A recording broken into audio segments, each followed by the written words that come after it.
Meu nome é Oswaldo Canhel, com V. Oswaldo com V. Eu nasci na cidade de Monte Aprazível, de São Paulo, em 10 de julho de 1973. Eu sou tabelião deste cartório há 33 anos, porém, eu tenho corrido desde a minha cidade natal, várias comarcas, ora como escrevente, ora como oficial maior, e ora como interino e titular. Passei por minha cidade de Monte Aprazível, depois em Andeara, depois São José do Rio Preto, depois Ribeirão Preto e, por fim, em São Paulo. Desde 18 de fevereiro de 1991, estou aqui neste cartório. Sou o titular dele. Não, eu nasci no estado de São Paulo, numa cidade do interior, Monte Aprazível, próximo de São José do Rio Preto. E desde os 14 anos eu trabalho em cartório. Em Monte Aprazível, como auxiliar, me tornei escrevente lá. Depois eu fui para Andeara ajudar a instalar comarca, também como escrevente de 2 cartórios. Ali eu permaneci por 2 períodos e me tornei tabelião interino do 2º cartório de notas e ofício de justiça. Em abril de 64, eu me transferi para São José do Rio Preto como oficial maior do 1º cartório de notas e ofício de justiça. Ali eu me tornei titular, uma comarca de quarta entrância. Dali, em 10 de julho de 1957, eu fui para Ribeirão Preto. Ali eu permaneci no 4º cartório de notas e ofício de justiça até essa data, um total de 15 anos. E no dia 18 de fevereiro de 91, por concurso público de provas e títulos, eu fui nomeado por decreto do governador titular deste 4º cartório. Desde os 14 anos eu tenho. Eu já completei 76 anos de serviços do cartório. No começo, o tabelionato tinha um anexo do judiciário. Então eu fui escrivão uma temporada, fui escrevente, auxiliar escrevente, oficial maior, depois escrivão do civil, do crime, família e sucessões, fazendas e um rodízio de eleitoral. 35 anos eu exerci essas funções, em anexo ao tabelionato. Depois, já em Ribeirão Preto, 4º tabelionato, desanexou o judiciário, então eu fiquei somente com o tabelionato. E de lá eu me inscrevi para o cartório, para 8 cartórios daqui. E o concurso foi feito em 89, e eu então, bem colocado, escolhi este cartório. E aqui eu estou batalhando.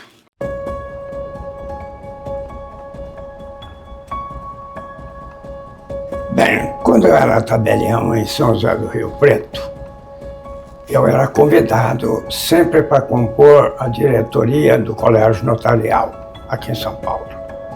Então, que era dono da batuta, Dr. Antônio Augusto Firmo da Silva, e outros tabeliães mais de escola. Então eu vinha em toda reunião que o colégio tinha. Depois, a associação antiga passou a ser dirigida pelo Dr. José Maria Silveiro, que foi eleito presidente. Então, ele impulsionou a Associação do Serventuário de Justiça.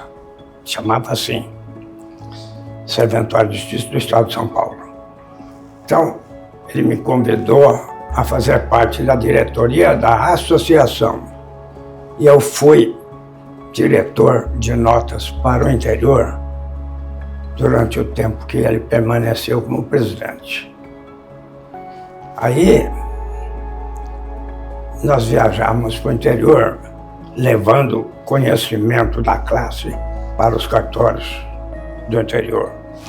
Corremos o estado todo, eu tive a oportunidade de acompanhá-lo em 43 cidades, sempre fazendo reuniões e passando aquilo que nós aprendemos para os colegas do interior, que não sabia, porque também tinha colega batuta, sabido, muito sabido. Quando terminou o estágio do José Maria Silveiro, então veio a Noreg. A Noreg, eu fiz parte assim, no colégio notarial, eu fui vice-presidente por umas 4 vezes. Foi terceiro vice, segundo vice, primeiro vice. Isso eu fui do Sérgio Salles, do Paulo Vampré, do falecido, bem, 2 outros. Até que eu fui do Túlio Formícola, eu fui primeiro vice-presidente. E depois eu tive um problema de artrose na cabeça do fêmur, tive que fazer uma operação e não andei muito. Aí eu parei de frequentar reuniões, tanto do colégio como da associação e outros mais. Eu cheguei a participar do 11º Congresso Internacional de Atenas, na Grécia. Outra vez estivemos na Espanha. E Brasília, Rio Grande do Sul, Paraná, e todas as capitais onde tinha um congresso, nós estávamos presentes. Era produtivo, porque cada tabelião levava do seu estado e do seu cartório as novidades que tinha. Porque no tabelionato tem novidade todo dia. Apesar de ter as naturezas já delineadas, sempre tem um senão.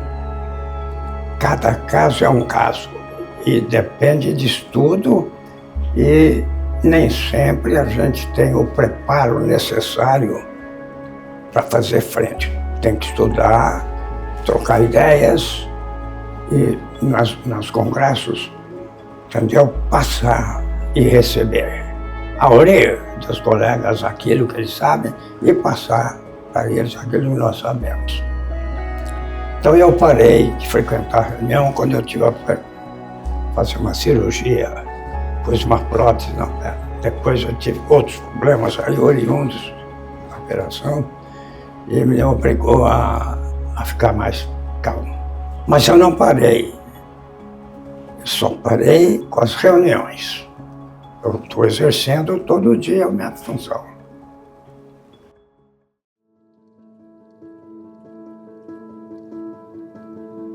Ah, sim, essa deu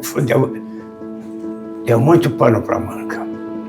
A Associação dos Oficiais Maiores não queria a lei, porque nós tínhamos aí uma lei de 1950, a Lei 819, que vinha sofrendo artigos e parágrafos que sempre mudavam a cabeça da lei para dar uma outra possibilidade de ingresso na carreira sem aquele concurso. Então, como foi o meu caso uma vez, quem tinha 15 anos de serviço público fosse interino, tivesse exercido a substituição, seria nomeado na vacância. E depois foram criados outros, mais outros, e com isso a Associação dos Oficiais Maiores fazia pressão para não aprovar o projeto da Noreg. Mas, contra a força, não há resistência. Acabou sendo provado. Nós até falamos que nós obtivemos uma carta de alforria, que nós deixamos de ser auxiliares da justiça para ser notários públicos, com autonomia, independência, conservada a fé pública inerente ao cargo. Mas fiscalizados pelo Poder Judiciário. Hoje mudou bastante, então não faz parte do cotidiano nosso falar. Bem, eu não participei dessa parte que estava mais afeto ao colégio federal. E depois criaram o sindicato. Eu não fiz parte. Não fiz parte e dei as minhas razões na época. Por sinal, o presidente da época é falecido e de saudosa memória, que é o Bernardo Oswaldo Francês, recentemente falecido, o que deixou a classe em luto.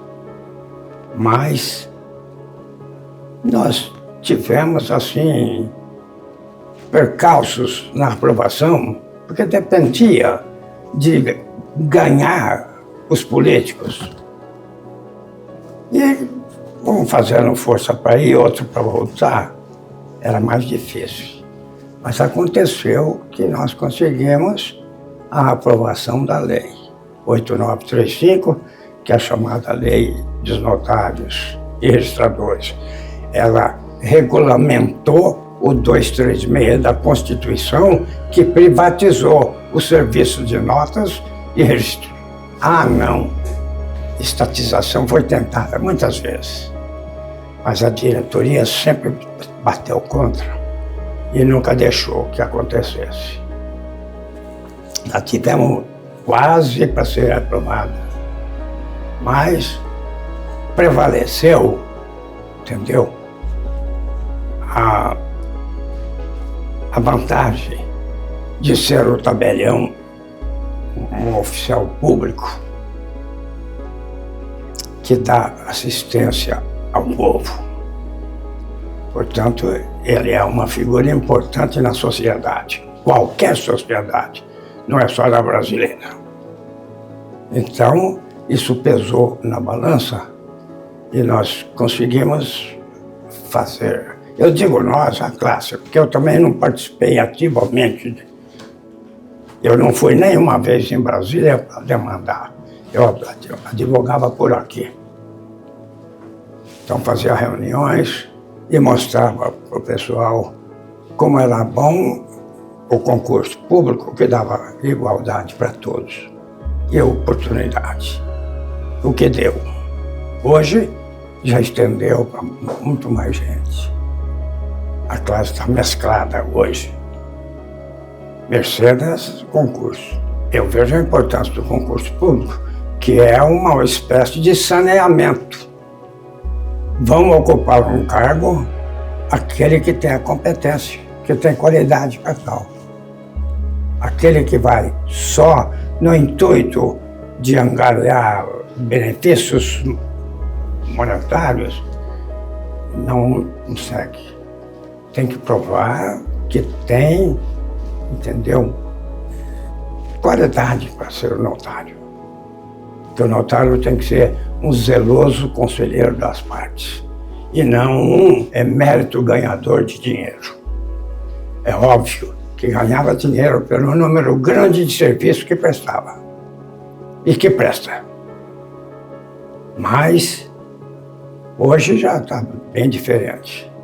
Já não é mais como antes, mas também aumentou o número de notários e houve uma seleção ao concurso. Uma seleção porque, por mais cru que seja o pretendente, ele tem uma formação universitária. E se não tem, a lei permite que um funcionário de 10 anos de prática concorra também. Isso é mais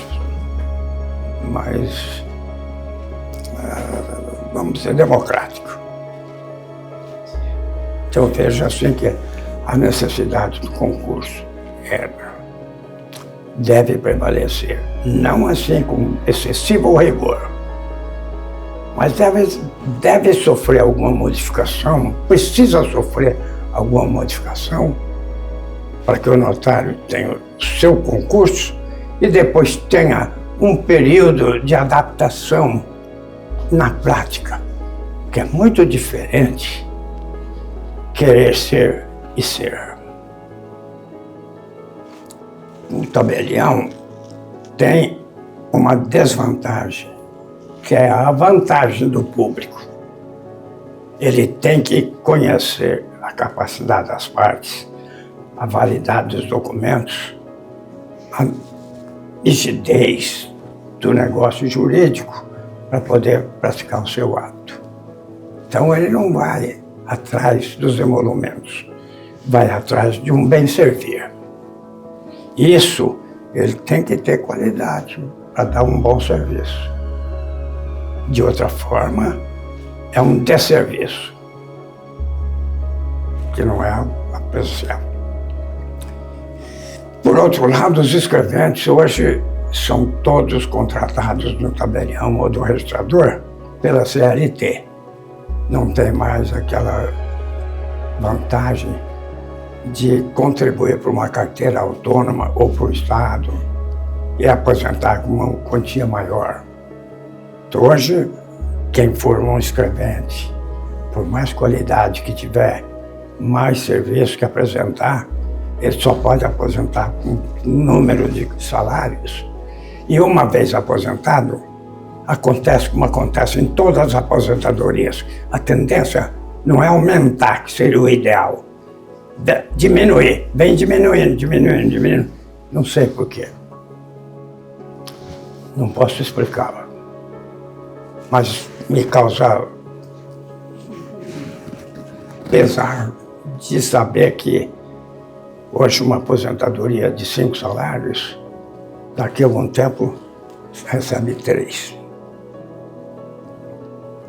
Então isso é uma coisa que os órgãos de classe têm que atentar e estar vigilante e partir por si, não esperar provimento, portaria, favor de outras autoridades. Ele atuar. Atua e institucionalmente faz prevalecer. Se a questão é de legislação, arruma um vereador, se é município, um deputado, se é Estado, deputado federal, se é federal, e acompanha até, para e passo até o final, até o final vitória. Porque de outra forma, a coisa vai caminhando de uma forma tábua em cima d'água até sossobrar.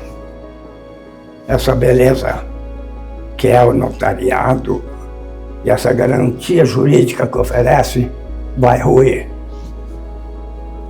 Mas então os órgãos de classe têm que se conscientizar, parar e pensar que as coisas não vêm de graça, vêm de sacrifício. Então faça o sacrifício para modelar melhor a classe.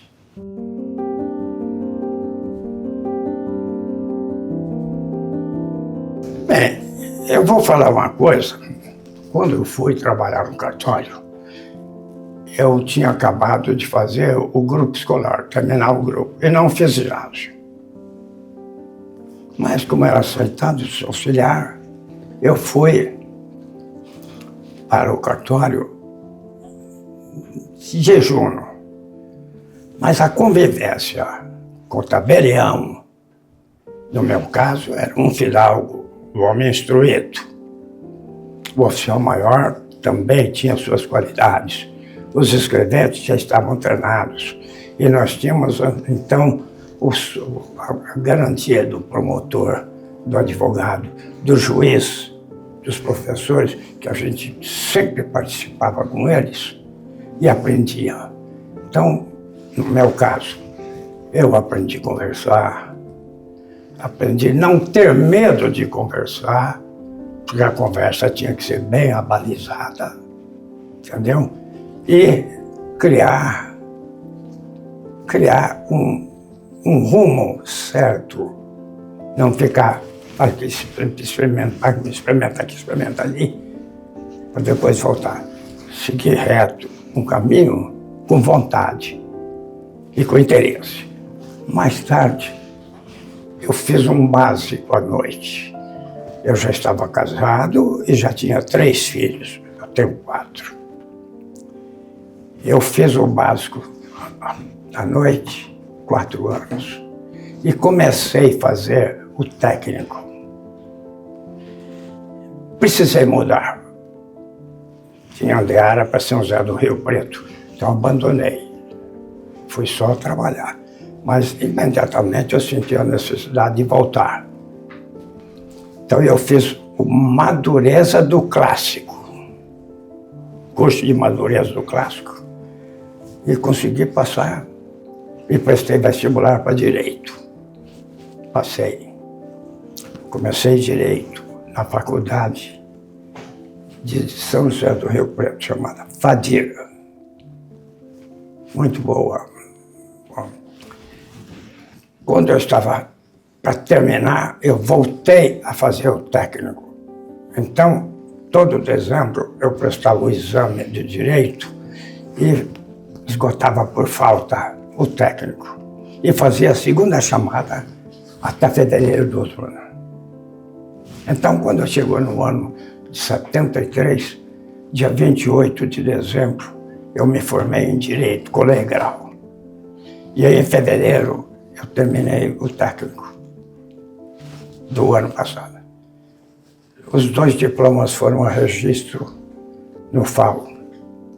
A delegada me chamou, pediu para eu escolher qual dos 2 que eu queria, porque não podia haver 2 cursos concomitantes. Então eu falei para ela, dê uma olhada no currículo e vai ver o que eu fiz. Ela olhou, me chamou e me deu os 2 diplomas registrados. Valeu, cumpri a lei. É um golpinho, mas não é proibido. Eles deram um golpinho, mas sinal de inteligência também. Fazer valer a inteligência. Então eu terminei. Durante o meu trajeto como tabelião, eu fiz o básico, eu fiz o Madureza do Clássico, vestibular para Direito, fiz Direito e o técnico. Em seguida, eu levava meu irmão para fazer o curso de professor em Ribeirão Preto. E achava esquisito eu ficar num botequinho esperando ele. Me matriculei também e fiz o normal à noite. Depois do normal, eu fiz pedagogia. Em 1970, eu fiz um livro chamado O Moderno Tabelião.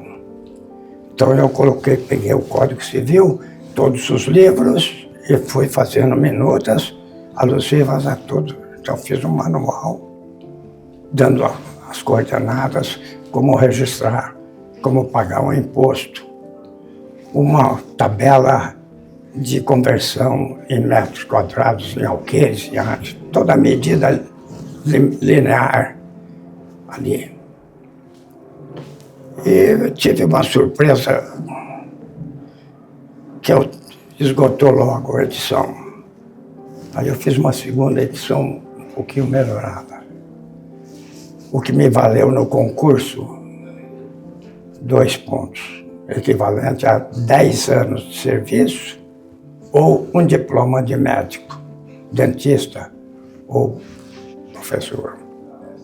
Então eu estourei no concurso uma nota maior, porque eu não deixei de fazer tudo quanto era coisa. Posso não ter a beleza de um professor, mas sou licenciado a ser professor. Estou autorizado a falar como professor, porque eu aprendi com o juiz, com o promotor, com o advogado e com as partes. Aprende-se muito com quem nada sabe. dependendo dos setores. Então eu abri esses conhecimentos e todo o concurso que eu entrava, eu passava. Sem querer, no concurso de São Paulo, nós éramos 1.800 candidatos e eu fui aprovado em segundo lugar. Assumi esse cartório em segundo lugar. Tinha 8, então fui o segundo a escolher. Então valeu a pena fazer todas as coisas. E com isso, era uma forma de estudar. E prestar atenção nas coisas, dar valor em tudo e a todos. Jamais menosprezar. A minha porta sempre esteve aberta. O cliente entra, pode ser um engraxate, entra, pode entrar. Falo, não posso engraxar, ou posso sair lá para engraxar.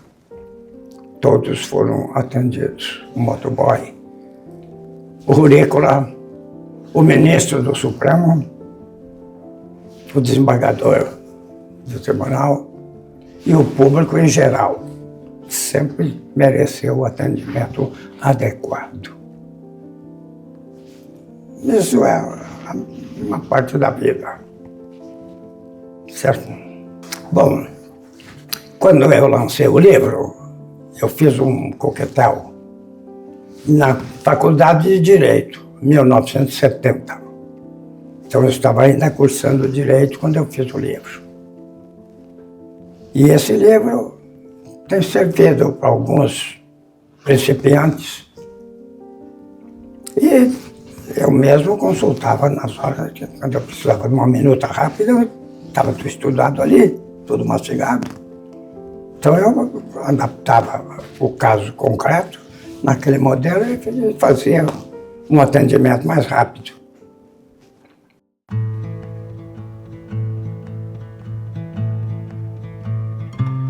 Bem, olha, a história, a gente presenciou muitas, mas uma pequena.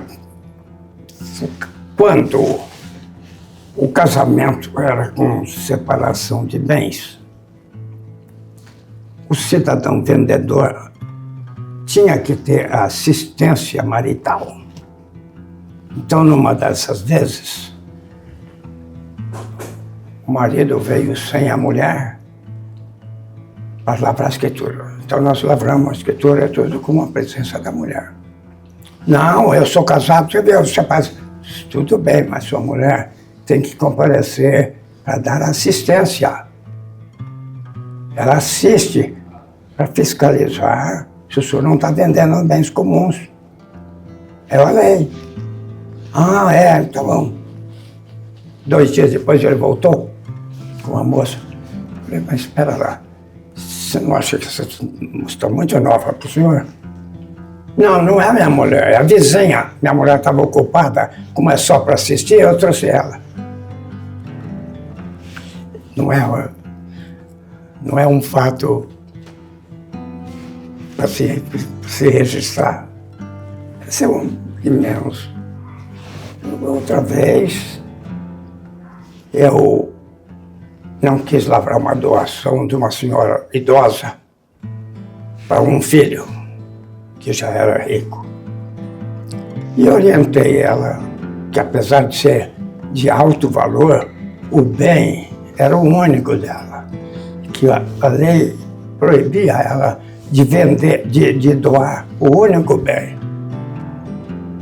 Então, que ela fizesse um testamento deixando uma nesga de terra para contentar o filho.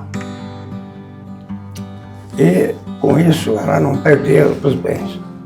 Ela falou, mas ele vai me matar. Eu falei, chama a polícia. Não demorou muito tempo, ele parou a caminhonete na frente do cartório, entrou e está com um revólver na minha cara. Eu vim te matar, que eu mandei a minha mãe aqui para fazer uma escritura e você fez outra. Como eu estava, eu fiquei, eu falei, seu revólver é bonito.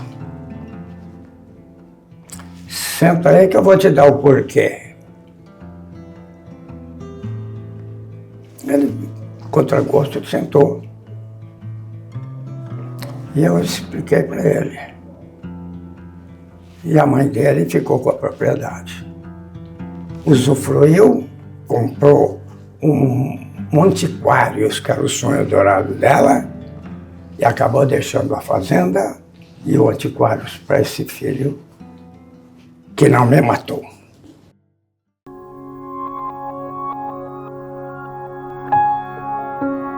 Eu tenho a mesma mulher de 67 anos atrás, tenho 4 filhos, uma filha e 3 filhos, tenho 8 netos, 4 mulheres e 4 homens, e tenho 5 bisnetos, 3 homens e 2 mulheres.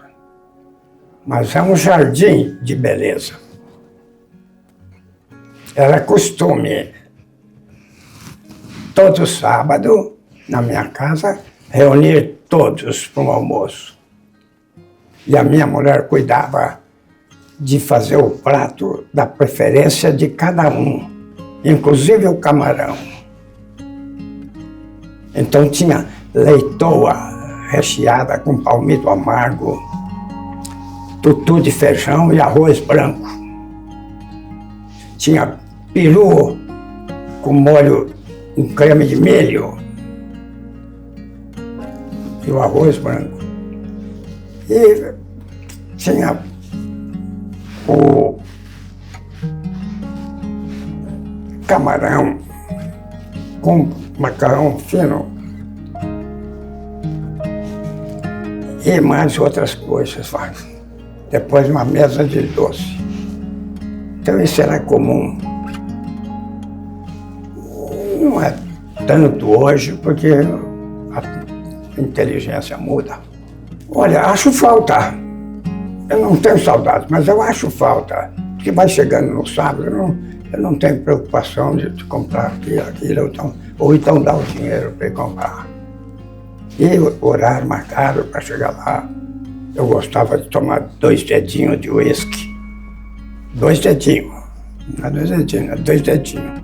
O menor e menor. E o uísque, que eu tomo até hoje em menor dose. E cada um tinha uma...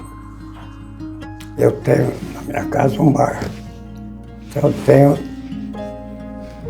100 marcas de uísque, muitas marcas de vinho tinto, uma geladeira de vinho tinto, uma geladeira de vinho branco com champanhe. Então faz gosto de cada um. Isso ainda faz falta. Eu faço de vez em quando, um arremedo dessas reuniões. Mas faz falta por causa da presença de todos. E ali, como eu costumo molhar o verbo, a pessoa fala fácil. Então eles confessavam o problema de cada um, dava a chance de ajudar. Sempre eu tive condição de dar carro para a mulher, para os filhos, todos eles. Para afilhados. Sempre dei. Dei casa, dei carro. Deu viagens, curso de direito, outros cursos, patrocinei. E até para funcionários. Eu tenho um funcionário formado em direito, que eu patrocinei, que se formou advogado e prestou concurso para juiz pelo desembargador. Quando eu completei 80 anos, me fizeram uma festa. Ele veio com a família. A mulher, a filha e o genro, também juiz.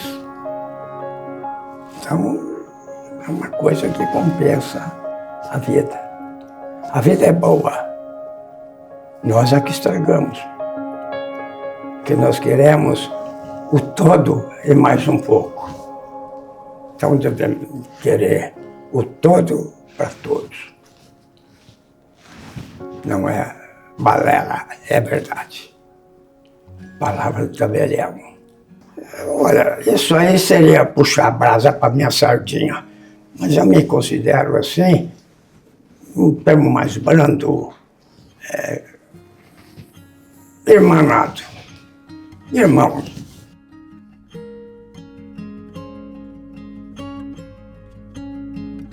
Olha, eu acho que o notariado deve acordar, porque tem muita coisa rondando, entendeu? Rondando, que atinge diretamente o notariado e pode desaparecer. Então, os órgãos de classe devem estar imbuídos, o que eu falei, de vontade, de lealdade funcional. E acompanhar para e passo todos os problemas e se lembrar que cada passo dado é na preservação da manutenção do notariado. Futuro. Não sei não. Nós estamos invadidos pela informática. A informática substitui o homem. Muitas coisas têm acontecido que se fosse só a cabeça e a pena do tabelião, não aconteceria. Então precisa abrir o olho para ver que não caminhe a passos largos para um precipício. Se valeu a pena, hoje, como valeu. Não só foi uma fonte de renda para muitas famílias, muitas, como também um aprendizado. E a oferta de vamos dizer, de um bem-estar para a pessoa hipossuficiente, que precisa de uma orientação e às vezes não pode pagar um advogado. E o tabelião é um advogado do hipossuficiente, que ele não está vislumbrando um emolumento ou nenhum honorário. Está vislumbrando a necessidade do cidadão e a possibilidade dele ajudar. Com carinho. Ser lembrado com carinho, não com ódio. Lembrado que eu fui um elemento útil para a classe. Eu fui um elemento útil para a sociedade, para a classe. E não foi um elemento que tem o cifrão nos olhos. Então, aquilo que corre é o necessário. Se você não come um bife de mais de 200 gramas, porque você quer um boi de uma vez. E se você tem um boi, porque você quer uma boiada.